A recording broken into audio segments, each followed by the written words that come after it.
চলে এলাম কোনো এক বৃষ্টি ভেজা দিনের গল্প নিয়ে। দুজনে মিলে বেরিয়ে পড়েছিলাম। এতটাই বৃষ্টি পড়ছিল, সামনে রাস্তাঘাটের কিছুই দেখা যাচ্ছিল না। বিকেলের দিকে অবশ্য বৃষ্টিটা কমে এসেছিল। কাজ মিটে যাওয়ায় হাতেও অনেকটাই সময় ছিল, তাই দুজনে মিলে চলে গিয়েছিলাম সিটি সেন্টারে।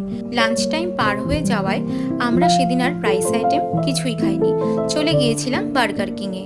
গিয়ে দেখি ওদের ওখানে চলছে মনসুন অফার, তাই সেটাই নিয়ে নিয়েছিলাম। সেখানে ছিল দুটো বার্গার, চিকেনের কোনো একটা আইটেম, দুটো আইসক্রিম আর দুটো কোল্ড ড্রিঙ্কস, যেটা আমাদের দুজনের জন্য ছিল এনাফ।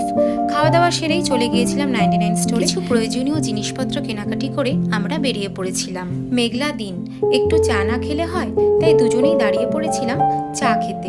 মাটির ভাঁড়ের চা খেতে আমার বরাবরই ভালো লাগে। আমাদের বৃষ্টি ভেজা দিনের গল্প এখানেই শেষ করছি। দেখা হবে নেক্সট ব্লগে। বাই।